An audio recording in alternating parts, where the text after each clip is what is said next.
네, 오늘 추수 감사절입니다. 감사절이 되면은 절로 감사라고 하는 단어가 떠오르게 됩니다.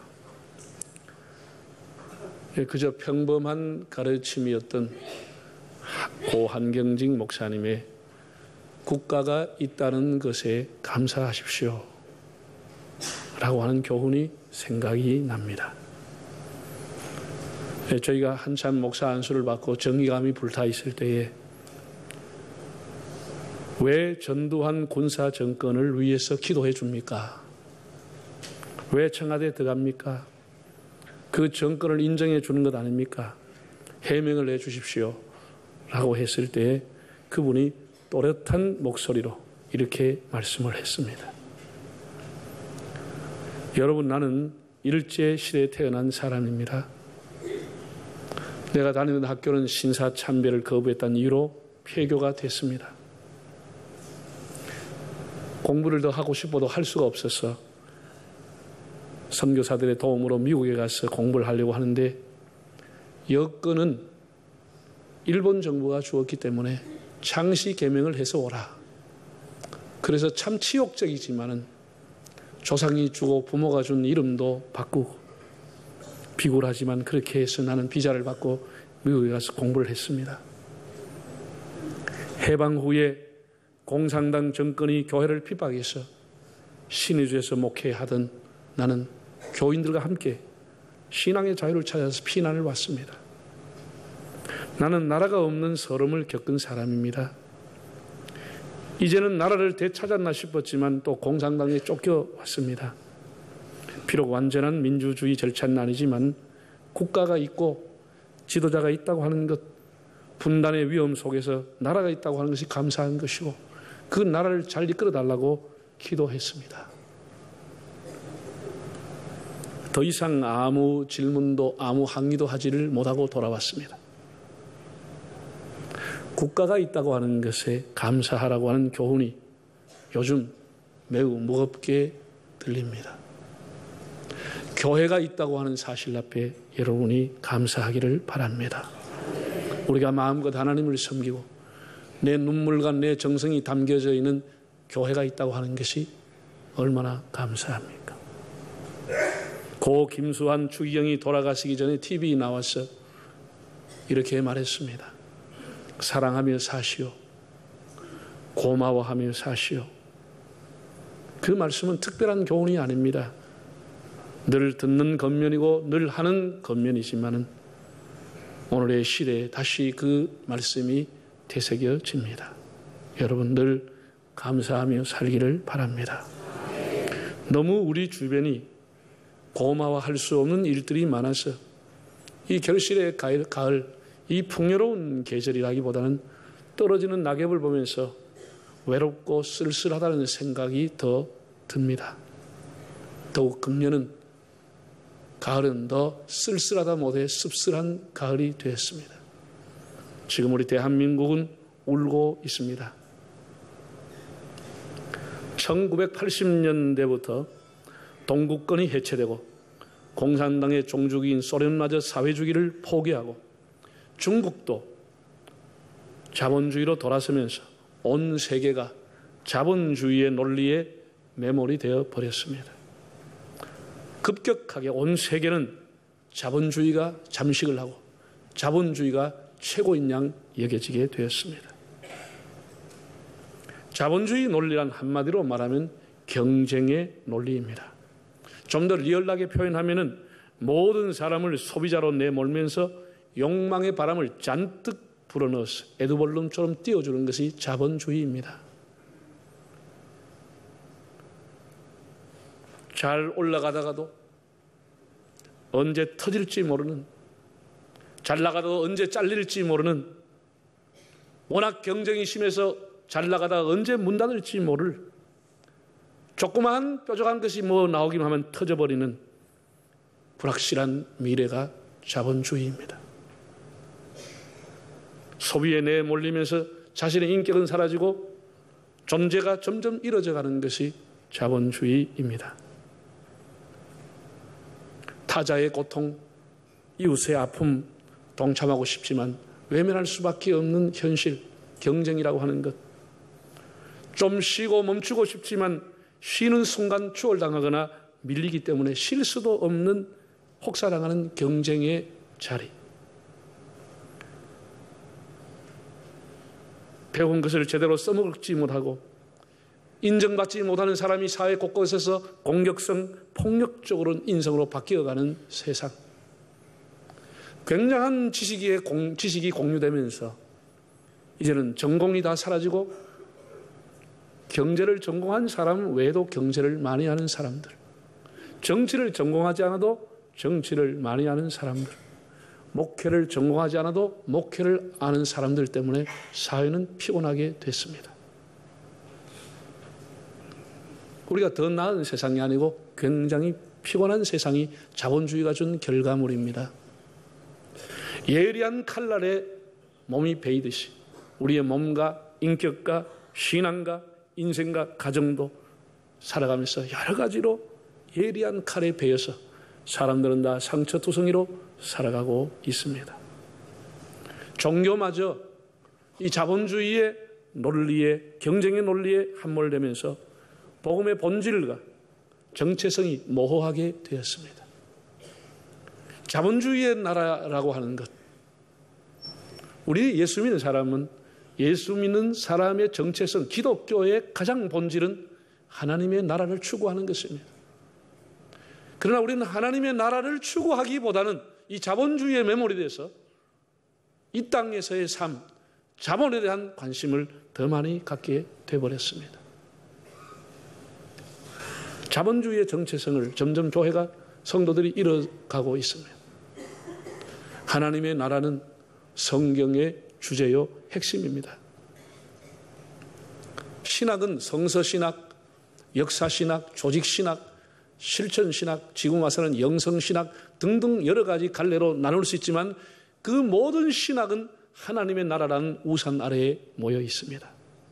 하나님의 나라가 중요한 것입니다. 예수님이 공생애를 시작하시면서 제일 먼저 한 일성이 뭐지요? 때가 찼고 하나님의 나라가 왔으니 회개하고 복음을 믿어라. 하나님의 나라가 왔다는 것을 선포했습니다. 예수님이 오신 목적은 하나님의 나라, 예수님의 선포하신 말씀도 하나님의 나라요.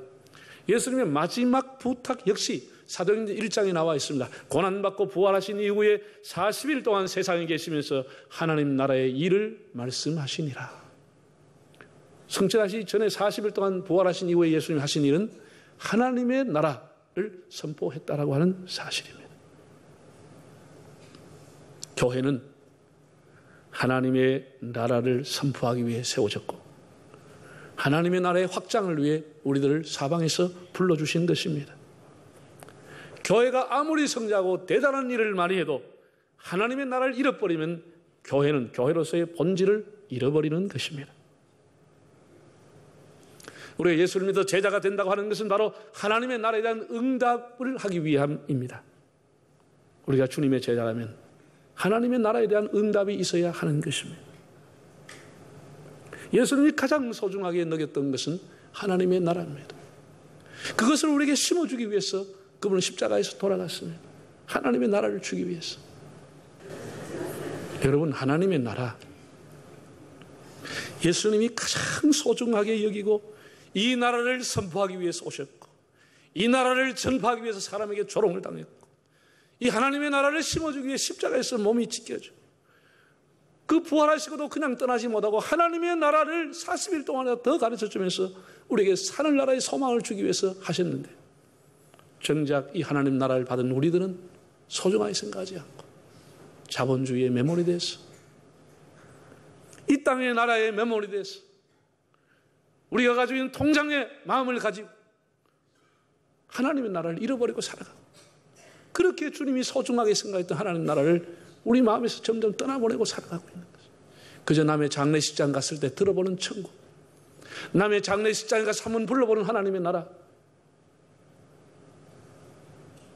하나님의 나라가 우리 예수 믿는 사람들 안에서도 소중하게 느껴지지 않는 시대가 되고 말았습니다.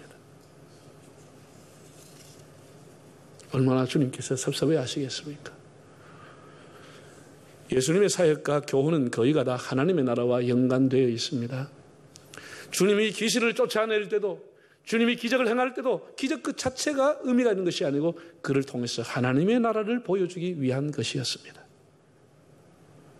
예수님은 설교 중에 많은 비유를 했습니다. 30가지 넘는 비유를 남겼습니다.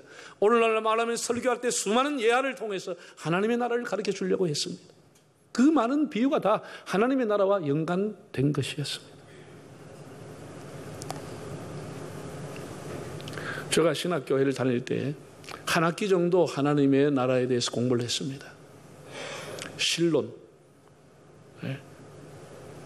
이마고 데이, The Kingdom of God, 이렇게 하나님의 나라에 대해서 공부를 했습니다. 그 하나님의 나라에 대해서 한 학기 동안 엄청나게 두꺼운 원어를 가지고 공부하고 계속 리포트를 한 주마다 하나 써냈는데 제가 지금 세월이 지나서 또 생각해 보니까 하나도 남는 게 머리에 없습니다. 그때 배운 것은 분명한데 무슨 것을 배웠는지 생각이 안 나오는데 단어 하나가 생각이 납니다. 단어. 그 단어를 한번 보실까요? 하나님의 나라가 뭐냐? Already but not yet. 이 단어 하나만 남습니다. 한번 따라할까요? 아직, 이미, 그러나 아직. 다시 이미, 그러나 아직. Already but not yet. 하나님의 나라가 이미 우리에게 왔지만은 그러나 아직 완성된 건 아니다라는 거예요. 하나님 나라가 이미 왔습니다. 예수님이 오심으로 하나님 나라가 왔습니다. 하나님 나라가 임했습니다. 우리가 예수를 영접하면 우리 가슴에 하나님 나라가 임하는 것입니다. 그러나 그 나라는 아직 완성된 나라는 아닙니다. 이 하나만 제 마음속에 남아 있습니다. 예수님이 부활하심으로 사망의 왕노릇하는 사탄의 허리가 부러졌지만 그렇다고 해도 사탄의 미혹이 끝이 났냐? 끝이 난 건 아닙니다. 끊임없이 악을 조장하고 우리를 미혹하고 우리는 긴장 속에서 그 악을 대적하고 살아야 하는 겁니다. 그러나 주님이 다시 오실 때에 사탄은 완전히 사로잡혀서 무저갱에 던져지고 우리의 구원은 완성이 되는 것입니다. 그게 하나님 나라의 완성입니다. 신학자들은 이 부분을 이렇게 설명을 했습니다. 2차 대전 무렵에 종전이 되어갈 때 2차 대전이 종전되어가는 1944년 6월 6일입니다. 6월 6일이 연합군이 노르망디 상륙작전을 성공한 날입니다. 이 날을 같이 보통 D-Day라고 합니다. D-Day, Decision Day, Decision, 결단의 날, 결판의 날, 그걸 D-Day라고 합니다. 6월 6일, 그 이후로부터. 그날 연합군이 유럽으로 진출할 수 있는 교두보를 잡았고 프랑스를 해방시키고 독일랑에 진격할 수 있는, 독일을 항복시킬 수 있는 그런 결정적인 계기를 만든 것이 D-Day 6월 6일입니다. 그렇다고 해서 그날 전쟁에 승리하고 한 10만 명의 연합군이 죽었습니다만은 그날 승리했다고 해서 완전히 독일로부터 해방을 된 것은 아닙니다. 그로부터 1년 동안 더 전쟁을 치렀습니다. 수많은 사람이 죽었습니다. 그리고 1945년 5월 2일 날 연합군이 베를린을 점령하고 5월 8일 독일이 항복을 했습니다. 그래서 전쟁이 끝이 났습니다. 그러니까 그 전쟁이 끝날 그날을 5월 8일을 V-Day라고 합니다. Victory Day, 승리한 날이라. 그러니까 쉽게 말해서 D-Day가 결정적이지만 그날은 승리한 날이 아니고 V-Day가 승리한 약 1년 가까이 기간이 있었습니다. 예수 그리스도가 초림한 것, 하나님의 나라가 임한 날입니다. 예수 그리스도의 재림이 비로소 예수님의 하나님의 나라가 완성되는 날입니다. 우리는 그 사이에 지금 D-Day와 V-Day 사이에서 우리가 살아가고 있는 것입니다. 하나님의 나라에 대해서 오늘 본문에서 예수님이 이렇게 말씀을 했습니다. 20절, 21절을 같이 한번 읽어보겠습니다. 바리새인들이 하나님의 나라가 어느 때에 임하나이까 묻거늘 예수께서 대답하여 이르시되 하나님의 나라는 볼 수 있게 임하는 것이 아니요 또 여기 있다 저기 있다고도 못하니 하나님의 나라는 너희 안에 있느니라. 하나님 나라는 어디 있다고요? 너희 안에 있느니라.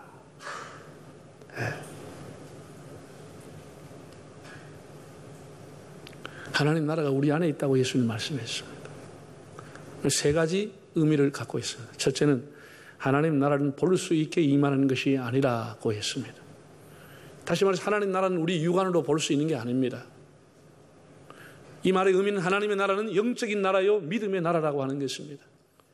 영적인 나라, 믿음의 나라라는 것입니다.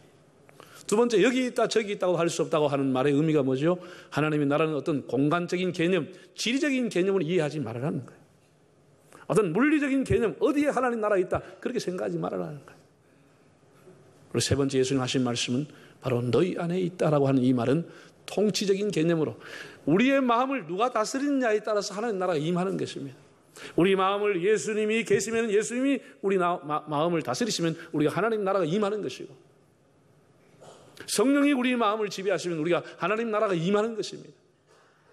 우리 안에 하나님의 성령과 예수님이 계시면 우리가 하나님의 나라가 이미 우리 마음에 임한 것입니다. 여러분의 마음에 예수님이 계십니까? 예수님이 이렇게 말했습니다. 너희가 내 안에, 나는 포도나무여 너희는 가지니 너희가 내 안에, 내가 너희 안에 있으면 이 사람은 과실을 많이 맺나니 라고 했습니다. 중요한 것은 우리가 예수 안에 거하고 예수님이 내 안에 거하는 이것이 바로 주님이 원하시는 하나님의 나라가 임한 상태입니다. 네. 제가 좀 쉽게 설명을 드리자면 이런 겁니다. 어떤 사람이 참 속상한 일을 당했습니다. 예. 여러분 살아가면서 속상한 일을 당하지도 말아야 되고 또 속상하게끔 하지도 말고, 예. 속이 상한다는 게 얼마나 스트레스 된다 아세요? 여러분 이 과일을 보세요. 오늘 감사절 강단을 교구에서 장식했습니다. 이 과일도 상한 부분은 사람들이 먹지 않습니다. 상한 부분 다 도려내지요. 만약에 많이 썩었으면 다 버리지만 조금 상한 부분에서는 그걸 도려내고 사람이 먹는 겁니다. 상하면 상한 건 못 먹는 겁니다. 과일로서 가치가 푹 떨어지는 겁니다. 우리가 굉장한 스트레스를 받고 상했다 그러면 간이 상하든지 위가 상하든지 이렇게 오장육부가 상해버리면 이렇게 도려내면 되는 병도 있지만 못 도려내는 것도 있고 다 망가버릴 수도 있는 거예요. 상한다고 하는 건 이렇게 정말 위험한 겁니다. 근데 어떤 사람이 막 자기가 한 말도 아닌데 계속해서 어떤 말을 하고 막 뒤에서 계속해서 그 사람 모함을 해서 굉장히 비방을 당했거나 해외 모처럼 나가서 정말 막 구레이 알 같은 돈 모으고 고민하다가 명품 하나 겨우 사가 집에 왔는데 찬찬히 뜯어보니 짝퉁이더라. 이러는 사람들이 너무너무 속이 상한 거예요. 이거 밖으로 갈 수도 없고 너무 속이 상한. 자, 이렇게 이 사람이 굉장히 마음이 상한 채로 남의 결혼식에 갔다. 친구의 결혼식에 갔다. 그 마음이 기쁘겠어요?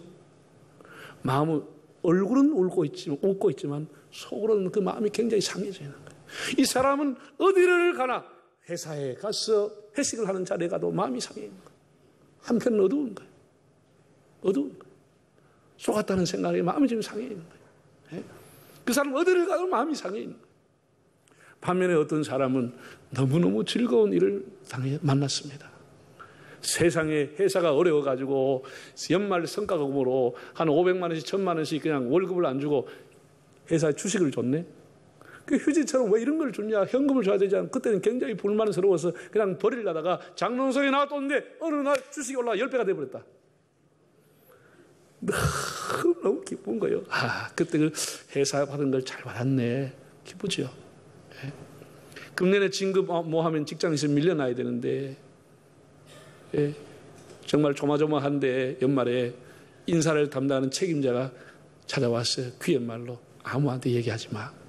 너 이번에 진급이야. 축하해. 그랬을 때 그 마음이 얼마나 기쁘겠습니까? 자, 이 사람이 장례식장에 가면 마음이 기쁨이 사라집니까? 그 사람이 장례식장에 가서도 얼굴 표정만 관리할 뿐이지 마음에는 기쁨이 흘러넘치는 것입니다. 바로 이것입니다. 하나님의 나라가 너희 안에 있다고 하는 의미가 이런 것입니다. 우리가 예수 믿고 살고 예수를 마음의 주인으로 모시고 살면 우리 환경이 어떤 자리에 있든지 우리 마음에는 하나님이 주신 기쁨과 평안이 있게 되는 것입니다. 그걸 빼앗아갈 수가 없는 겁니다. 환경과 처지가 그의 마음을 빼앗아갈 수가 없는 겁니다. 우리 지난주에 구역장님들하고 손양원 목사님 생가를 갔습니다. 여러분이 멀지 않은 곳에 있으니까 한 시대의 세계적인 사랑의 원자탄으로 존경받았던 그 목사님 한번 가서 찬찬히 한번 가족들이 돌아보십시오. 예. 그 목사님이 그 삶의 일대기가 여러 곳에 나와 있습니다. 그는 좋은 교회에서 좋은 환경에서 오라 그러지만 나 거절하고 애양원 여수 애항원 나한 자들이 사는 교회에 가서 목회를 했습니다. 나한 자들의 고름을 빨아주면서 목회를 했습니다. 신사참배를 반대한다고 감옥에 가서 고문을 당하고 감옥에 4년 가까이 감옥에 있었습니다. 그러나 그는 그 마음에 있는 평안을 누구도 빼앗아가지 못했습니다.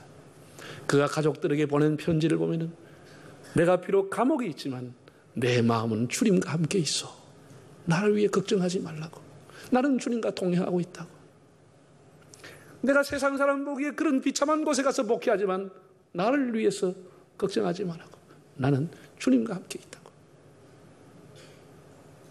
환경과 처지가 아니고 사람이 마음이 문제라고 하는 거예요. 내 마음에 하나님의 나라가 임했느냐라고 하는 것입니다. 사도 바울은 이렇게 말했습니다. 하나님의 나라는 마을에 있지 않고 능력에 있다고 했습니다. 능력이 무슨 능력입니까? 이렇게 손양원 목사님처럼 주기철 목사님처럼 어떠한 환경 속에서도 하나님을 굳게 믿는 믿음, 그것이 바로 능력인 것입니다. 이것이 무슨 능력이 있어서 사람을 뻘떡뻘떡 일으킨 능력이 아니고 변함이 없이 어떤 환경 속에서도 하나님을 믿을 수 있는 믿음, 이것이 하나님의 나라가 임한 사람의 능력인 것입니다. 하나님의 나라가 임한 사람의 능력이 그런 것입니다. 사도행전 16장을 보면 그 어디나 하늘나라를 산 사람이 기록되어 있습니다. 바울이 2차 전도 여행을 빌립보에 가서 했습니다. 빌립보에 귀신 들린 한 소녀를 고쳐줬습니다. 고쳐줬다고 하는 것 때문에 인사와 칭찬은커녕 매를 맞고 감옥에 갇히는 신세가 됐습니다. 관가에 끌려가서 묻지도 따지지 않고 그냥 얼마나 패고 착고에 채워가지고 그 사람을 그냥 감옥에 가다 버렸습니다. 바울과 실라가 감옥에 갇혔습니다. 얼마나 억울합니까? 얼마나 기가 막힌 일입니까? 무슨 사기를 친 것도 아니고 부정한 일도 한 것이 아닌데 그런 깊은 감옥에 갇혔습니다. 정말 최악의 장소가 감옥 아닙니까? 여러분, 이 세계 선진국이든 후진국이든지 불편한 장소, 부자유한 장소의 대명사가 교도소입니다. 불편하죠. 부자유하죠. 그래서 사람들이 교도소나 감옥은 안 가려고 그러죠. 사람 냄새, 땀 냄새, 변소 냄새, 거기다가 죄악이 썩어나가는 냄새들, 죄악의 냄새, 그게 교도소의 특징 아닙니까? 그 감옥에 바울과 실라가 갇혔습니다. 그것도 쇠사슬에 묶였습니다. 네. 그러나 그런 비참한 환경 속에, 최악의 환경 속에 그날 밤 바울과 실라는 그 장소를 최고의 콘서트 홀로 만들었습니다. 이 세상에 어떤 콘서트 홀도 하나님을 감동시키는 그런 콘서트 홀이 거의 없습니다. 다 사람 자랑하고 사람 모아가지고 인기 몰이하고 박수치지만 그들의 불렀던 그 찬송은 하나님을 감동시키는 위대한 콘서트장으로 바꾸었습니다. 세상에 기도원과 영성 수련원이 많지만 그 어떤 수련원보다도 그날 밤 그 자리는 위대한 기도실이 되었어. 기도하면서 하늘문이 열리고 옥문이 열리는 기적을 맛보게 됐습니다. 그리고 그날 그는 어떤 교회보다도 위대한 강단이 되었어. 그 감옥을 주 예수를 믿어라 그리하면 너와 너의 집이 구원을 받으리라 복음을 전하는 강단으로 만들었습니다. 사람은 너무 환경을 찾습니다. 너무 처지를 봅니다. 여러분, 우리 마음속에 주님의 나라가 임하기를 바랍니다. 주님의 나라가 임하는 겁니다. 내 맘속에 있는 참된 이 평안은 누구도 앗아갈 수 없네. 주는 내 마음의 구주 되시었네. 오 주 없인 살 수 없네. 우리 하나님의 나라가 우리 마음에 임하면 어떤 사람도 우리 마음의 평안을 빼앗아갈 수가 없는 겁니다. 어떤 환경도 우리를 빼앗아갈 수 없는 것입니다. 사랑하는 여러분, 우리 안에 주님을 모시고 살면 눈물 골짜기도 찬송 골짜기가 되는 것입니다. 악올 골짜기도 전도의 골짜기가 되는 것입니다. 중요한 것은 우리의 마음입니다. 환경을 호전시켜 살아가는 사람이 있는가 하면 좋은 환경을 오히려 악화시키며 살아가는 사람도 있습니다. 오늘 감사제를 보내면서 나라가 있다고 하는 것 감사하고, 교회가 있다고 하는 것 감사하고, 오늘 우리가 하나님 앞에 예배한 이 자리에 있다고 하는 것 감사할 수 있기를 바랍니다.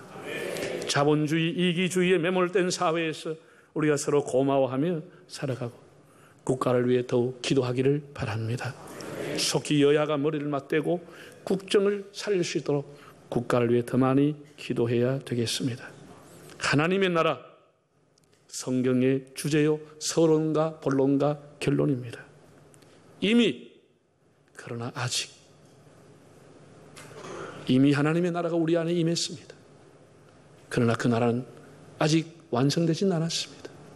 완성되는 그 나라를 사모하고 그 하나님의 나라를 전파하며 임마누엘 주와 함께 살아가는 여러분들 되시기를 바랍니다.